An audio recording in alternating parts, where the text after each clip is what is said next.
Magandang araw po sa ating lahat, lalo na sa ating mga mahal na lolo at lola, mga tatay at nanay na nagtiis at nagsipag para sa kanilang pamilya sa loob ng maraming taon. Kayo po ang tunay na bayani ng ating bansa. Ngayon, mayroon akong napaka-importanting balita para sa inyo. Dahil kung hindi ninyo malalaman ang tamang schedule at proseso ng inyong PH, 000 ayuda at SSS pensyon, ngayong taon, posibleng maantala o mas malala pa, mapalampas ninyo ang inyong pinaghirapang benepisyo. Kaya makinig po kayo ng mabuti. Ang video na ito ay para sa inyong kapakanan at seguridad mga kaibigan. Bago pa man tayo sumabak sa mga numero at petsa, kailangan munang maunawaan natin kung ano ang pinagmulan ng PH, dalawa na tulong na ito. Ang 2,000 piso na social pension para sa indigent senior citizens ay bahagi ng Republic Act Siam na libusi na si AP4 o ang tinatawag na Expanded Senior Citizens Act.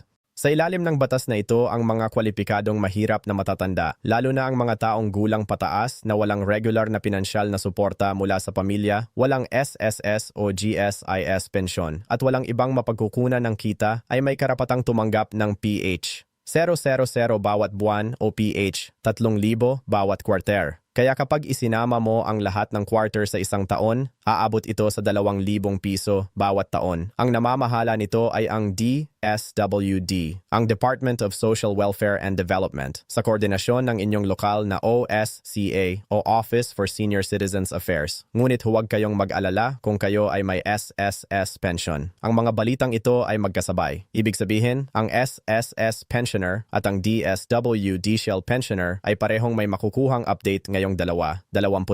Pag-usapan natin ang bawat isa. Marami sa ating mga matatanda ang nagtatanong, bakit ngayon pa lang inilabas ang schedule? Ang sagot ay simple. Ito ay resulta ng budget deliberation ng inyong lokal na gobyerno at ng National Disbursement Calendar ng DSWD. Bawat taon ang DSWD ay nagtatakda ng staggered release schedule para maayos ang pagbibigay ng social pension. Ang salitang staggered release ay nangangahulugang hindi sabay-sabay ibinibigay ang pera sa lahat. Ibinibigay ito ayon sa rehiyon, probinsya, lungsod o munisipalidad. Kaya posibleng ang inyong kapitbahay na nasa ibang barangay ay natanggap na ang kanyang ayuda habang hindi pa kayo. Huwag mag-alala, basta kwalipikado kayo.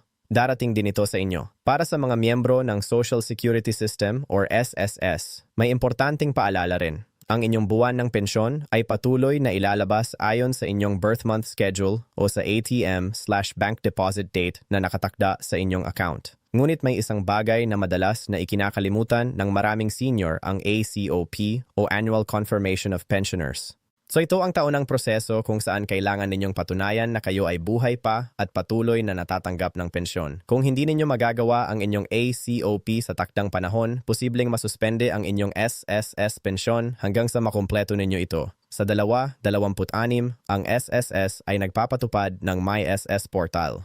Isang digital na paraan para maisagawa ang ACOP nang hindi na kailangang pumunta pa sa SSS branch. Pag-usapan natin ito ng mas detalyado mamaya. Para sa mga senior citizen na parehong nakatanggap ng SSS pension at kwalipikado sa DSWD social pension, mahalaga itong malaman ang dalawang benepisyong ito ay hindi magkakasalungatan. Maaari kayong tumanggap ng parehong benepisyo basta matugunan ang lahat ng kinakailangan. Kaya kung si Lola Coring ay mayroong buwan ng SSS pension at kasabay nito ay nakatala bilang indigent senior sa kanilang barangay, maaari siyang tumanggap ng kanyang regular na SSS pension at ang PH, annual social pension mula sa DSWD. Basta natutugunan niya ang lahat ng kinakailangan. Ito ang dahilan kung bakit napakahalaga ng video na ito. Maraming senior citizen ang hindi alam na maaari silang maging kwalipikado sa dalawang uri ng benepisyo ng sabay. Si Tatay Erning, 72 taong gulang, ay nagtrabaho bilang security guard sa loob ng 30 taon. Siya ay isang miyembro ng SSS at ngayon ay tumatanggap na ng kanyang buwanang pensyon. Ang kaniyang buwanang SSS pension PH 5,2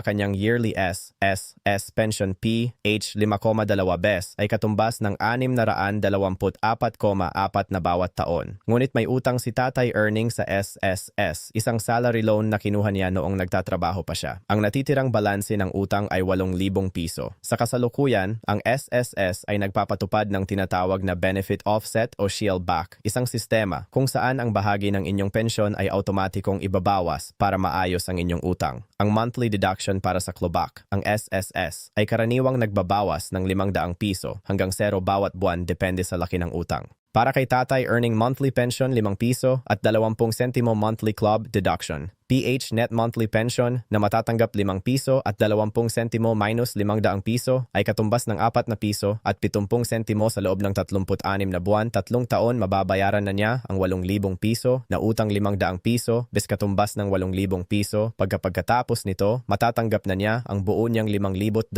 piso bawat buwan ng walang bawas. Aral. Suriin ang inyong SSS account para malaman kung mayroon kayong natitirang utang na nagdudulot ng clawback o benefit offset sa inyong pensyon. Si Lola Nena, 68 taong gulang, ay isang may bahay na hindi naging miyembro ng SSS o GSIS. Ang kanyang asawa ay pumanaw na at ang kanyang mga anak ay nasa ibang bansa. Siya ay nairehistro ng kanilang OSCA bilang Indigent Senior Citizen. Ang kanyang DSWD Social Pension. Buwanang halaga, PH, 000 quarterly na halaga, 3,000 piso taunang halaga, PH, 000. Para sa dalawa, 26. Ang schedule ng pagbibigay ng kanyang quarterly pension ay ganito. Quarter buwan ng pagbibigay halaga. Unang quarter, Enero hanggang Marso. Marso, at hanggang Abril 2,263.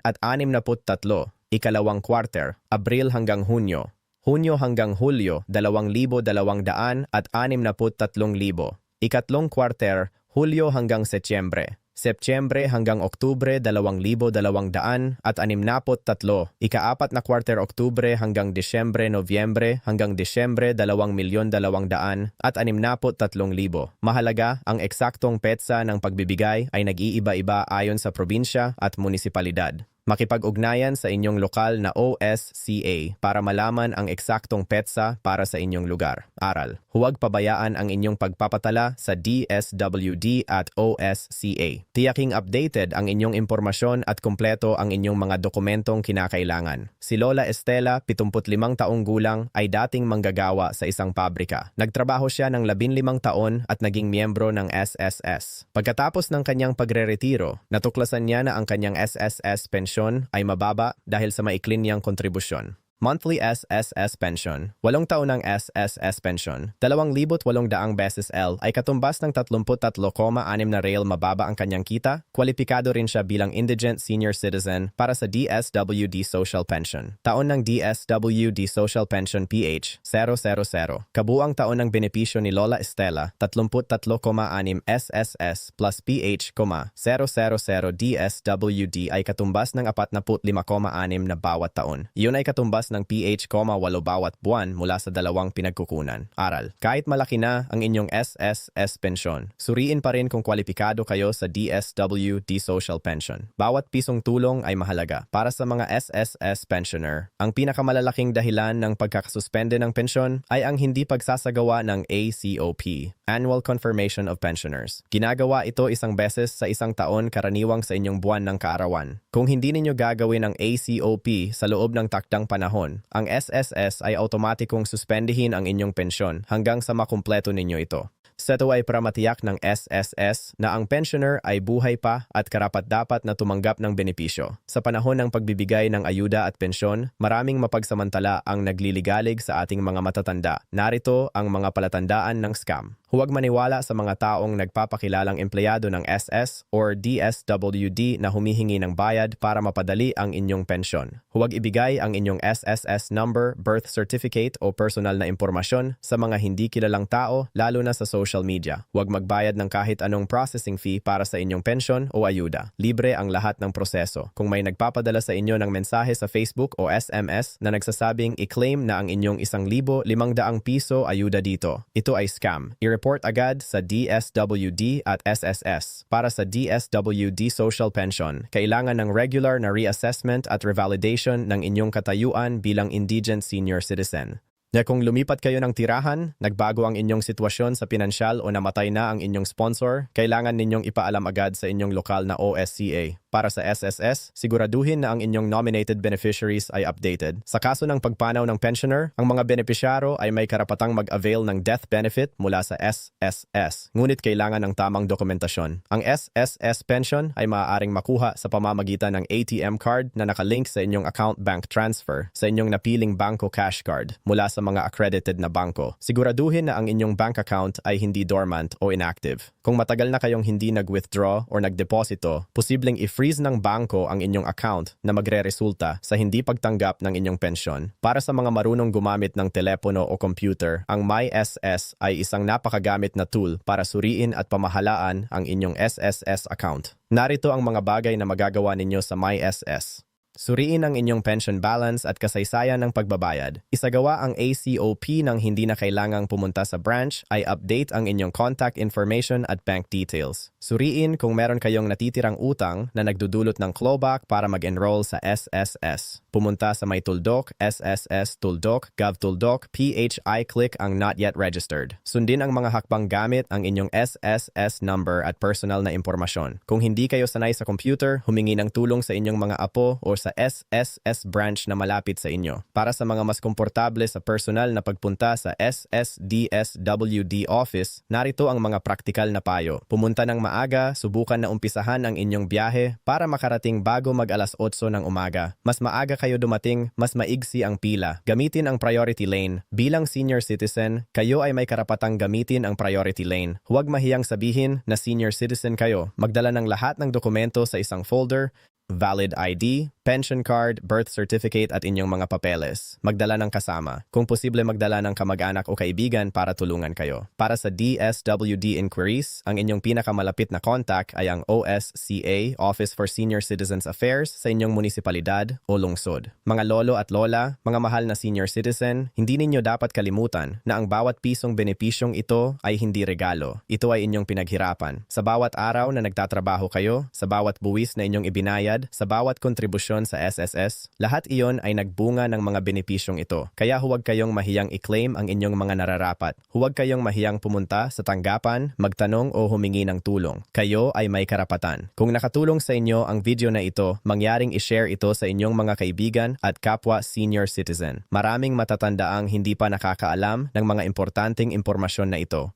Pero ang inyong pagbabahagi ay maaaring makatulong sa kanilang pamilya at kabuhayan. At kung gusto ninyong patuloy na malaman ang mga pinakabagong update tungkol sa SS, DSWD, PhilHealth at iba pang benepisyo ng gobyerno para sa mga senior citizen, mag-subscribe na sa aming channel at i-click ang notification bell para hindi na kayo makaligtaan ng kahit anong importanteng balita. Mahal namin kayo.